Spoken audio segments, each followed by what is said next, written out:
淡島、すなわち淡国の原初的起源とされる淡島、現在の善入寺島は、その島影や神話的性格が大和の古名秋津島に象徴されるトンボのイメージと重ねて解釈されてきた。昔トンボは秋津と呼ばれ、数が多いから日本は秋津島とも言われていた。日本書紀には神武天皇が国見されて、トンボが交尾、となめしているような国だと言われることから、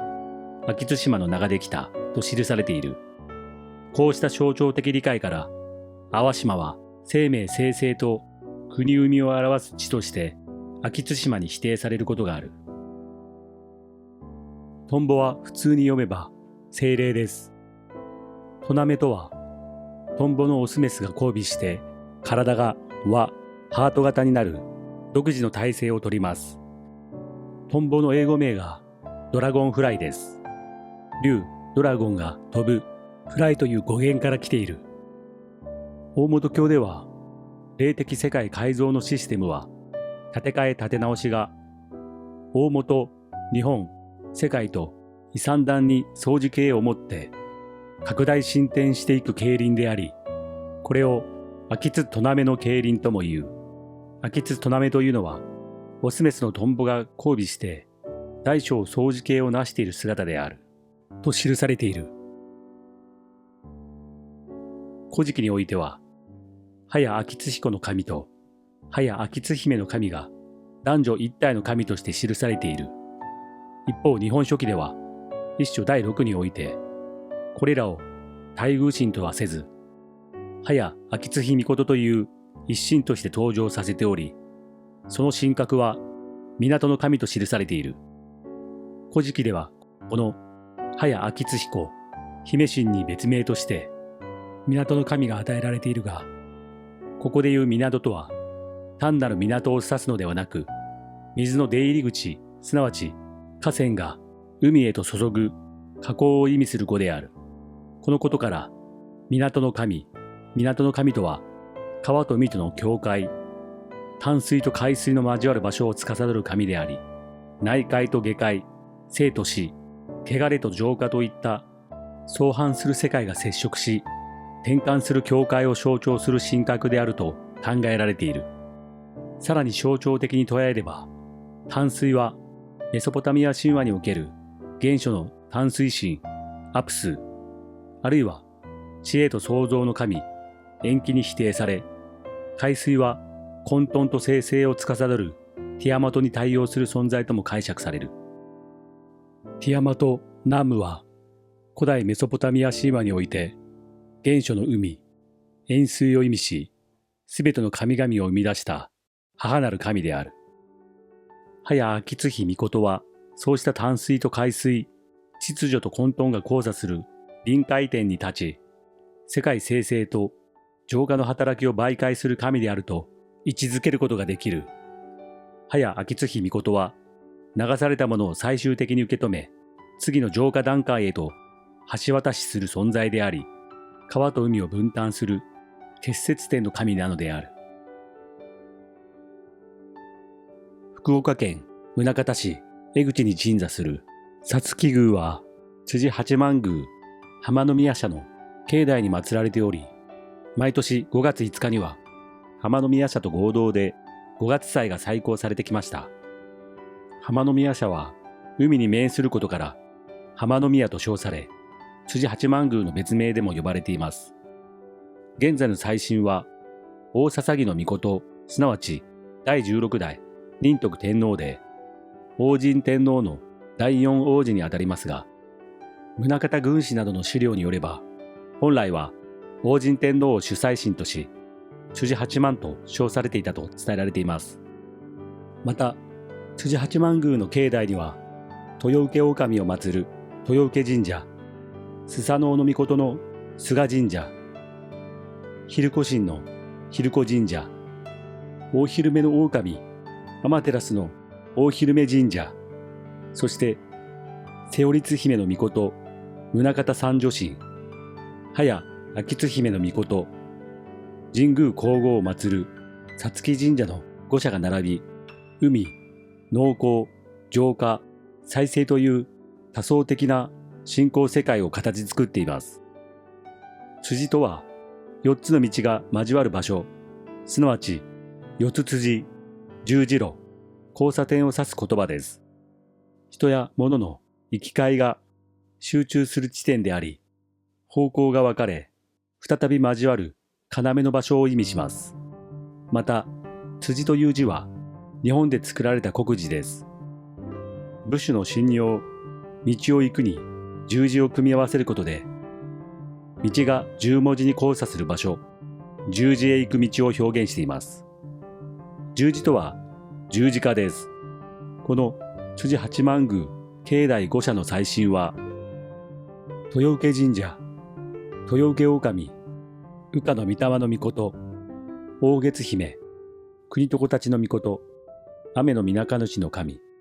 国空蔵菩薩、さつき神社、瀬尾律姫の御事、宗像三女神、早秋津姫の御事、神宮皇后、聖母マリア、ヘケト、ニーフルサグ、この花咲夜姫、昼子神社、昼子神、恵比寿、琴白主、少なびこなの神、山幸彦、彦おほでみの御事神、猿田彦狼、王神天皇、ガネーシア、ミトラ、イエス・キリスト、シャマシュ、早秋津彦の御事、大昼目神社、大昼目の狼、アマテラス狼、雨のうずめの御事、イナンナ、豊玉姫、マグダラのマリア、早秋津姫御事、菅神社、スサノオの御事、大山積の神、大黒天、モーゼ、マルドゥク、バール、シバ、クナト、クヌム、エンキ、スジン天皇。このように、辻は単なる交差点ではなく、この5つの神が交わる十字を表している。この五神は仏教の五輪を意味する。五輪塔は仏教における五大思想、地、水、火、風、空に基づき、宇宙を構成する根源的要素を象徴する供養塔である。この五大は人間を含む神羅万象すべての存在が成り立つ基本原理を示しており、五輪塔はその宇宙観を立体的に表現したものといえる。五輪塔には梵字、サンスクリット語が刻まれることが多く、一般的には下から順にアバラカキャが配される。これは宇宙の根源であり、大日如来を象徴する青き点として存在が展開し、また帰っていく過程を示しているためである。この思想は真言宗の密教において特に重視され、五輪塔は即身成仏の完成形、すなわち三密、身、口、意が完全に一致した姿を象徴するとされる。開祖、空海の教えを受け継ぎ、関白上人によって広く復旧した五輪塔は、個人を大日如来と一体化させ、成仏へと導くための最高の供養塔と位置づけられてきた。なお、五輪塔に刻まれる文字は、宗派によって異なり、浄土宗では南無阿弥陀仏、日蓮宗では妙法蓮華経が用いられる場合もあるが、真言密教においては、アバラ・カキャの5文字が宇宙と人間の起一を最も端的に示すものとして用いられている。地輪、一番下の四角い石、大地安定、根源を表し、土に帰る意味。水輪、円形の石水、流動、潤いを表し、輪廻転生や自然との一体化。火輪、三角の石火、エネルギー、力を表し、迷いを焼き払う。風輪、半月型の石、風、動き、気を表し、功徳の広がりを象徴。空輪、一番上の宝珠型空、無限、宇宙を表し、無限の安らぎ。この五輪塔に五神を合わせると、このようになる。今回の文明はおよそ6500年前のシュメール文明から始まり、黄道十二星座ではお牛座になります。黄道十二星座は採差運動によりおよそ25,920年で天を一周すると考えられている。この大きな円環を4つの区分に分けて十字構造としてみると、1区分は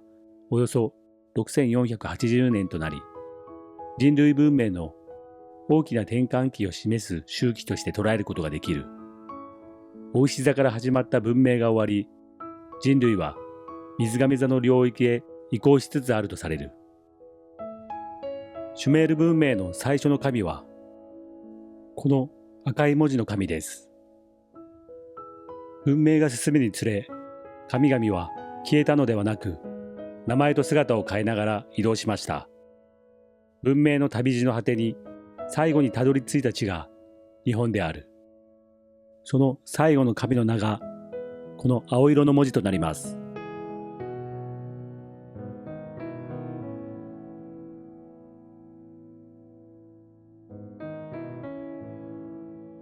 この皐月神社と大昼目神社に早秋津姫の命の同一神が記されています。これは宗像三女神とヘカテと同様で、セオリツ姫イコールニーフルサグの分身神となります。五輪塔の円形イコール水輪は大蔵界の大日如来の陰を表し、三角形イコール飛輪は金剛界の大日如来の陰を表している。大日如来は大乗仏教における仏であり、特に密教においては根本尊とされる存在である。その起源は太陽神的性格を持ち、宇宙の真理そのもの、すなわち万物の根源であり、中心と考えられている。密教の世界観では、すべての命あるものは大日如来から生まれ、また大日如来へと帰るとされ、阿弥陀如来や薬師如来をはじめとする他のすべての仏も大日如来の働きが姿を変えて現れたものと理解されている。日本には平安時代前期、空海による密教導入とともに伝来し、真言密教の中核的存在となった大日如来の造像は、一般的な如来像とは異なり、豪華な装身具や宝冠を身につけた座像として表現される。これは出家後の釈迦をモデルとし、簡素な姿で表される他の如来とは対照的で、古代インドの王族の姿を模したり、悟りを完成した法皇としての象徴的表現である。大日如来には2つの側面があり、悟りの知恵を象徴する金剛界の大日如来と、慈悲が万物に広がる働きを示す大蔵界の大日如来に分けられる。金剛界の大日如来は、金剛長行に基づき、最高の知恵を表す存在で、壊れることのない堅固な知恵を意味する金剛を象徴する。一方、大蔵界の大日如来は、すべての存在を包み、育む慈悲の広がりを示す。密教において大日如来は、宇宙そのものと同一視される存在であり、人間もまた修行を通じて大日如来と一体化し、現世のまま悟りに至る即身成仏が可能であると説かれる。このように大日如来は宇宙、生命、悟りを貫く根源的原理を体現した密教思想の中心的仏である。金剛界と大蔵界の大日如来は、それぞれ異なる側面を示しながら、根源においては一体の存在として理解されている。金剛界の大日如来は、知徳、すなわち悟りの知恵の側面を表し、胸先で知見印を結ぶ。左手で人差し指を立てた拳を作り、それを右手で包み込むこの印相は最高の知恵を象徴するものである。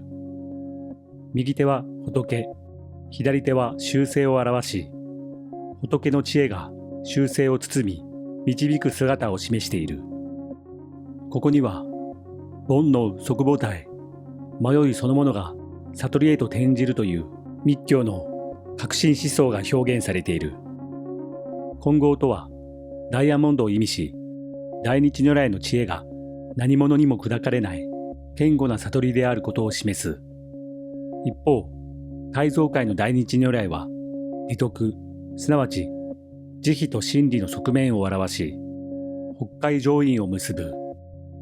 左手を上向きに開き、その上に右手を重ね、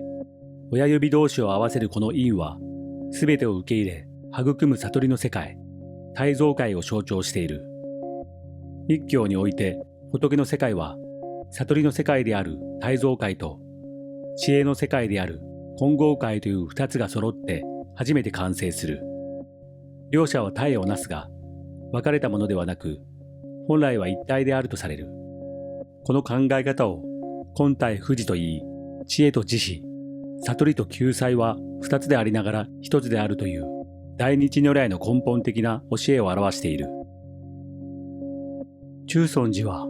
奥州藤原氏初代藤原清衡が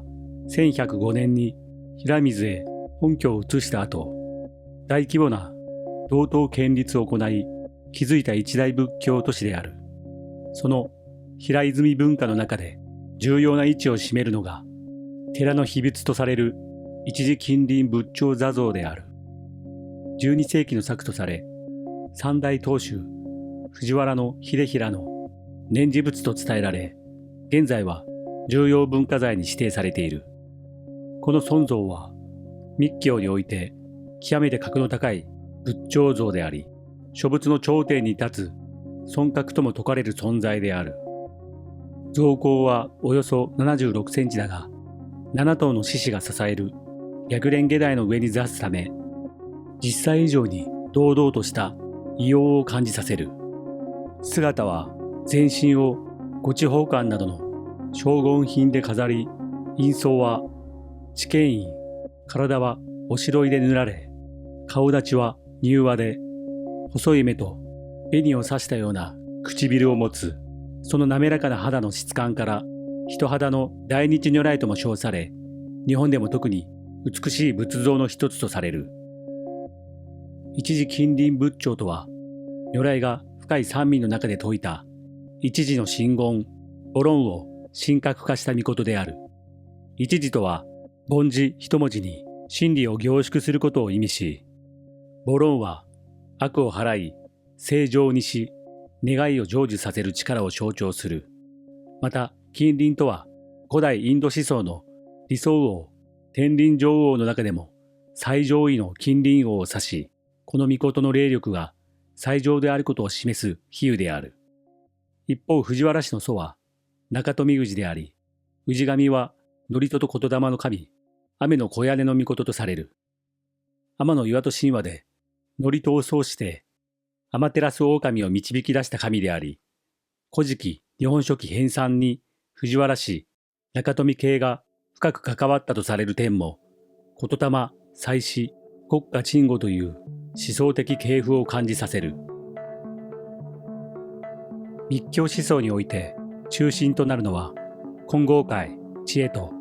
大蔵界、慈悲、生命の源という二つの宇宙原理である。これは別々の世界を指すのではなく、宇宙の本質が持つ二つの側面、真理を見抜く力と万物を生み育てる力を示している。この二つは対立するものではなく、最終的には表裏一体の関係にあると理解される。この思想の背景には、古代インドにおける理想的当事者の概念、天輪王女チャクラバルティンの思想がある。天輪女王は武力ではなく、ダルマ、法、宇宙の真理によって世界を治める王であり、真理によって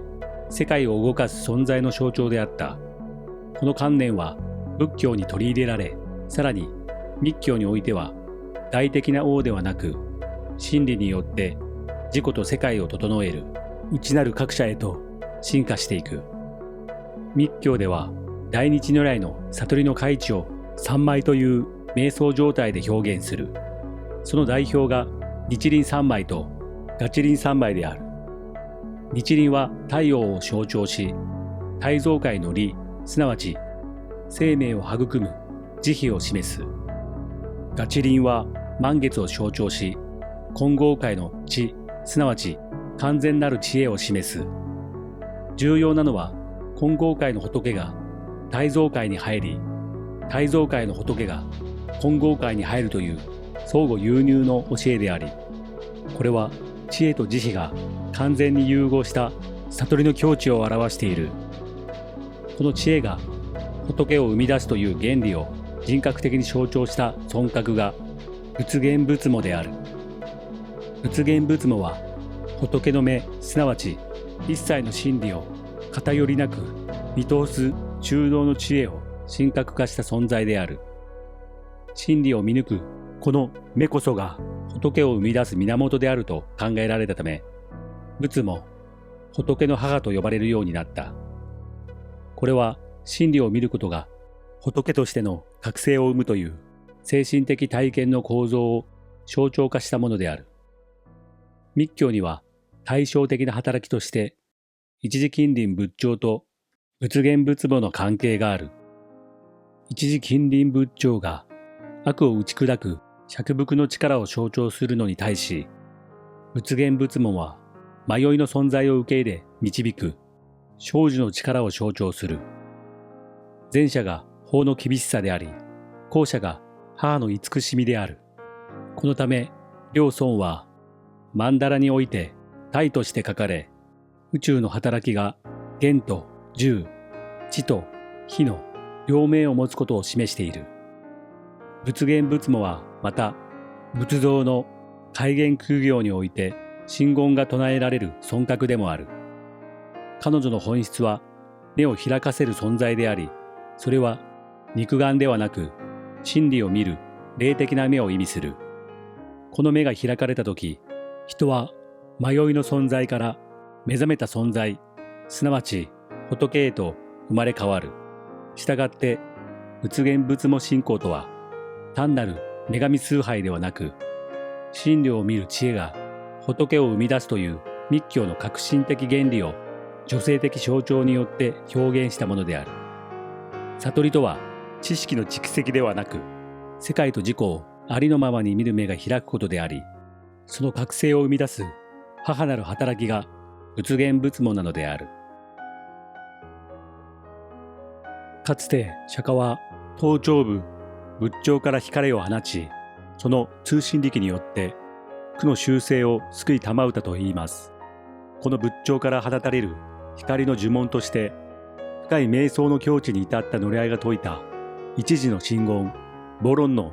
一時近隣仏頂の霊見をもって、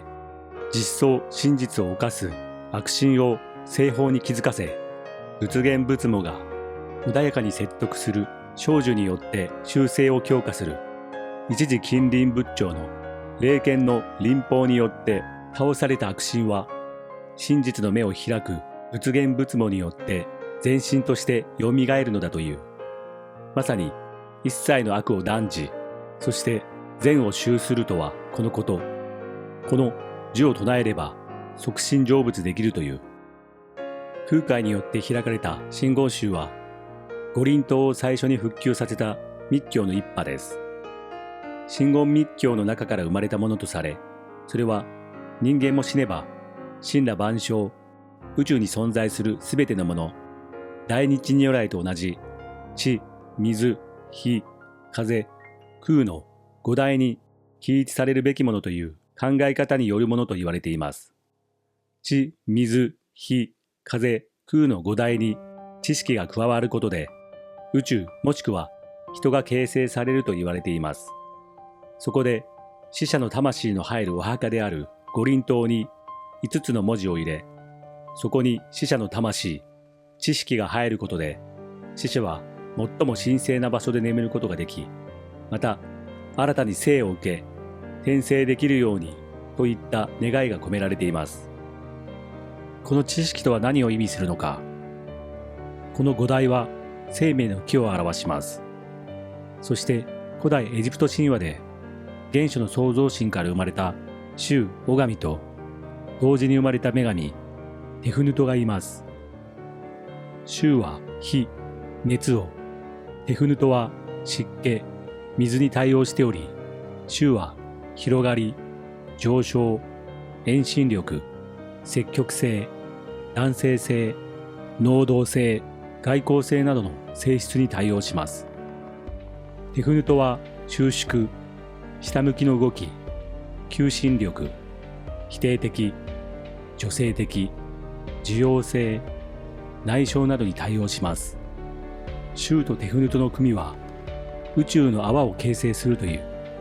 創造の原初の行為を表す。衆とテフヌトのペアは夫婦として表されており、エジプトならではの二元性と対極性を表現する。このニシンはしばしば2頭のライオンの姿で表される。またこのニシンから地の女神ゲブと天空の女神ヌトが生まれた。父神衆はゲブとヌトがイチャついて間を風が通れなかったので、衆は怒って二人を引き離したと言われ、髪型のヌトを支える姿で表されている。これがエジプト神話における天地開脈の物語である。古代エジプト人の宇宙観念は箱のようだ。神が創造した最初のものは泡の一粒であり、別の言い方で言うと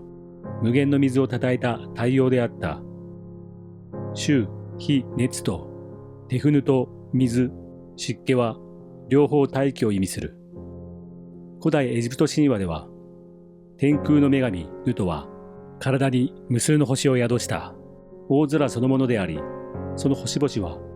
天の川を象徴すると考えられます。大地の神ゲブは地そのものを表し、天地は体をなす存在です。また空気の神シューと水の女神テフヌトは宇宙を構成する力の文化を示しています。これは五大思想に重ねると、ヌトは天、風、ゲブは地、シューは火、テフヌトは水に対応し、それら全体を包み、統合する原理が空にあたる存在と捉えられます。この構造をカバラの生命の木に対応させると、物質世界マルクトが地、最上位のケテルが天に通じ、その間の諸セフィラが火と水の展開過程のように理解されます。さらに上昇の過程で通過するとされる隠れたセフィラ、ダート、知識が先ほどの死者の魂に入る知識で新たに生を受け転生できる知識となる。カバラ生命の木を地から上昇していくと、7の段階に行くときに11番目の隠されたセフィラ、ダートを通過します。このダートは知識を表します。この知識が死者の魂を蘇らせる知識となり、墓は単なる埋葬の場ではなく、魂が宇宙原理の中へ帰るための象徴的装置とされます。そこに知識、すなわち真理への目覚めが加わることで、魂はより高次の場へ至り、新たな生へ向かう循環の中に入るという思想的解釈が成り立ちます。つまり、地、水、火、天、空という五代、生命の木の上昇、そしてダートの知識は、魂が宇宙構造を理解し、その秩序の中で再生へ向かうプロセスを象徴的に語っている。金剛界の大日如来は、簡単に言うと忍者のような手の形をしています。忍者は印を結び、ドロンと唱え、気配が消えます。一時近隣仏教の梵字一文字、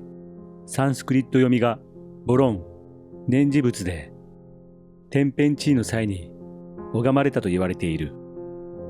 一時近隣仏教の一時とは、真言が梵字のボロンの一文字で表されるためで、諸仏の持つすべての徳を一身に集めた最高の仏頂尊を意味する。ボロンという言葉は、一切の悪いものを払い、清浄するという意味や、祈願成就などを意味します。近隣、天輪聖王のうち、最も優れた近隣王を意味する。武力を用いず、西方をもって全世界を治める理想の王のことである。この王が世に現れるときには、天の車輪が出現し、王はその先導のもとに武力を用いずに全世界を平定するとされるところから、この名がある。統治の輪を転がす王の意。古代インドの伝説上の理想的国王。法輪仏教で釈迦の説いた教え、法を車輪に例えて呼んだもの。一時近隣仏教は、日の輪、赤い月の中に座っていることと、座っている蓮華の台の下に7頭の獅子がいることが特徴です。また、この仏像の一番の特徴としては、像の後ろ半分がなく、直接光背、一仏様の背後についている飾りにつながっていることが挙げられます。これは、大日如来がつぶやいた言葉、ボロンから一時近隣仏頂尊がこの世に出現しようとする、まさにその瞬間の姿を表しているからなのです。この一時近隣仏頂尊は、体は粉で白く塗られ、顔も化粧が施され、目は細く、唇は赤く、紅を指しているようです。これは白人の女性を表している。そして台座には7頭の獅子が彫られている。この獅子は行動十二星座の獅子座を表し、阿吽の阿の獅子を意味する。7はひな壇の7の世界を表している。その存在はシュメール文明のイナンナで、日本では雨のうずめの御事イコールマグダラのマリアで、イザナミの御事でもある。神話でイザナミは火のかぐ土を生んだ際に陰部に火傷を負って亡くなり、黄泉の国イコールヨーロッパのアフスタン国ヘラサカイトへ行った。現在のアフガニスタン北西部にあるヘラートで、危機では世物平坂として登場する。竹内文書のイザナミの御事の出自の欄には、いざ万国黄泉御事娘と記されている。もともとイザナミは黄泉の国生まれの西洋人の白人だったのです。そしてこのボロンという言葉のボロとは、ボロ儲け、ボロ負け、本性をあらわにする、ボロが出る、正体がバレる、ごまかしが効かなくなる。ボロが出るの言い換えは、隠していた欠点、嘘、未熟さなどが表に出ること、ごまかしの継ぎ目がほどけること、隠されていた悪い要素が明らかになること。無は、阿吽の運、狛犬、キリン、ユニコーン、神を表します。ボロンとは、隠れたものをあらわにする音です。このボロンの知見印は、左の人差し指を右手で隠しています。左手は右脳の支配を受けています。左脳は右半身の感覚を司り、右脳は左半身、体の機能に命令を出すのは左右逆になります。右脳の働き、ひらめき、直感、創造性、芸術性、空間的、冷静、感覚、イメージ記憶、全体を見る力、同時的情報処理、図形を読み取る、感じる、左脳の働き、話す、書く、分析力、論理的、科学的思考、推論、言語認識、数学理解力、計算、判断、考える。右脳は見えない情報を感じて統合する装置、それを人は第六感と呼んでいる。ヤコブのはしごは最低値マルクトから最高位セフィラケテルまでを縦断する物質世界から精神世界への上昇経路を象徴するはしごを表している。ヤコブのはしごはカバラ生命の木を表している。生命の木の上が天で下が地を表しています。これを上下に行き来しているのが人間です。その道案内をしているのが八街神であり、火水の神である。ヤコブのはしごにいる精霊が天に指をさしています。これはアセンション、次元上昇、意識の高まりを意味しています。そして天には星があります。それは天イコール風であり、ヌトであり、ニンフルサグ、セオリツ姫、この花咲夜姫、聖母マリアでもあります。それは仏言仏網を表します。一時近隣仏長が道を開き、仏言仏網がその中で仏を生ませる。一時近隣仏長、真理の力が修正を覚醒させる側面。仏言仏網は知恵が母となり、仏を生む側面。一時近隣仏長、大日近隣、金剛、大蔵への転入。金剛界大日如来が大蔵界一輪三昧、悟りに入った姿。五大のうち火と水の宇宙運動だったわけです。大日如来は五大の集合体。風は生命を動かす霊的エネルギー。火と水だけだと対立するけど、風が循環させる。火と水が出会って生まれるのが動き。火だけだと燃えるが広がらない。水だけだと流れるが方向がない。火プラス水、蒸気、霧、雲、動く力、これが風。火プラス水、風、空。火と水が交わると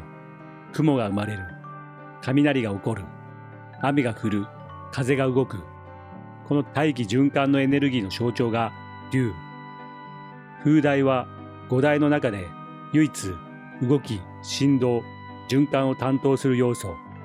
人体でいうと呼吸、血流、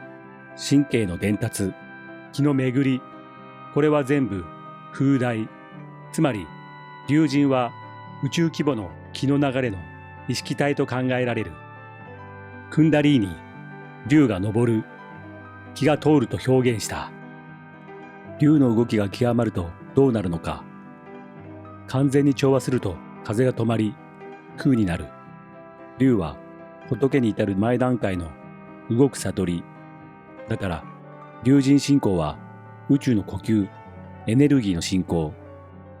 虚空蔵菩薩は記憶、知恵、可能性、想像力を司る。